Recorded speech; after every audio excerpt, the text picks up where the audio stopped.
अच्छा, दो चीज़ें याद रखिएगा। आंगनवाड़ी मुलाजमीन जो मुश्किल दौर से गुजर रहे हैं, हम तो आर्जी मुलाजमीन और दीगर मुलाजमीन की बहुत बात करते हैं, but unfortunately when it comes to those खवातीन या फैमिलीज जिनका माली तौर पर चल पाना बहुत मुश्किल है, इस वक्त भी परेशानियां बहुत ज़्यादा है।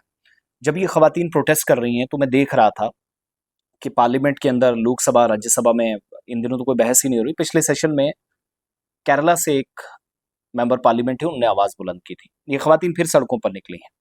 अब इनका तरीकाकार क्या होता है? सैलरी आप देखिएगा, मिनिमम वेजेस एक्ट का मुतालबा वो कर रही हैं और उसमें बराबरी सारे स्टेट्स और यूटीज में हो जाएगी। स्टेट का कितना शेयर है, बाकी कितना, और जम्मू कश्मीर सबसे नीचे अनफॉर्चुनेटली। दिल्ली में तनख्वाह मिलती है आंगनवाड़ी एक वर्कर को 12,720 रुपए से 15,000 के बीच में।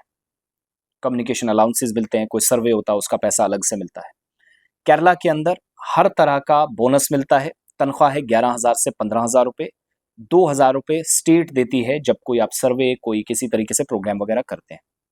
तेलंगाना में भी ऑनरेरियम बढ़ाया जाता है, 12,500 से 13,500 रुपए तनख्वाह है। पंजाब और हरियाणा में 11,000 से 14,000 तक तनख्वाहें हैं। कर्नाटक के अंदर 8,000 से 14,000 तक तनख्वाह है, और जितनी सीनियरिटी लिस्ट होगी उस हिसाब से तनख्वाहें बढ़ती जाती हैं। महाराष्ट्र में 9,000 से लेकर 10,500 रुपए तक तनख्वाह दी जाती है।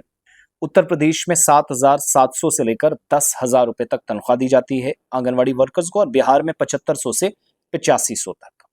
जम्मू कश्मीर में 4,500 से 5,100 रुपए है। 4,500 रुपए जो सेंट्रल गवर्नमेंट अमाउंट देती है और 600 रुपए स्टेट ऊपर से शेयर डालती है। ये सारा जम्मू कश्मीर में इतना काम कराने के बाद इस गवर्नमेंट का या पिछली गवर्नमेंट जिनमें बीजेपी, पीडीपी, कांग्रेस और बाकी सारे इंक्लूडिंग लेफ्टिनेंट गवर्नर या गवर्नर रूल रहा, हर जगह यही 600 रुपए रहा। स्टेट और यूटी का क्या होता है कि आप मजीद पैसा इस पर बढ़ा सकते हैं, और कहीं आप हेल्थ के सर्वेज करते हैं, वैक्सीनेशन ड्राइव्स चलाते हैं। आंगनवाड़ी वर्कर्स या जो आशा वर्कर्स कहलाती हैं, इन सबको काम करना होता है। कहीं पर भी आगे ये जाएंगी तो मुश्किलात हैं। आशा वर्कर्स का भी यही हाल है। एक मीगर अमाउंट 2-2, 2,500 रुपए पे आप उन खवातीन को चला रहे हैं, और वो 2,500 लेने के लिए भी टाइम पे जब ना आए तो वो सड़क पर आए, ये तो शर्मिंदगी है। तो ये तो एक थप्पड़, एक तमाचा है सिस्टम पर। सो आशा वर्कर्स और आंगनवाड़ी का मसला यही है कि जम्मू कश्मीर सरकार का इसमें ज्यादा शेयर नहीं है। सकीना इत्तू साहिबा, बहुत अच्छा काम होगा उनका अपने डिपार्टमेंट में, और है भी, हमने देखा है। बट 2, 2.5, 3 या 4 से 5,000 का खर्चा क्या स्टेट गवर्नमेंट बर्दाश्त नहीं कर सकती? तो जवाब है ना। मरकज से आपकी बात की गई है, आशा वर्कर्स का प्लान भी गया है मरकज के कि अब कोविड में भी काम करते हैं, खराब मौसम में भी, सब चीजें हैं, लेकिन हम भी तो इनको कुछ दें।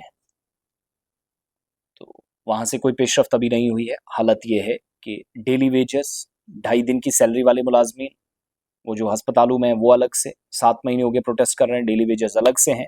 अगला असेंबली का सेशन आ रहा है, मानसून सेशन निकलने जा रहा है, हमने कुछ नहीं किया। तो ये सारी कहानी अभी तक की।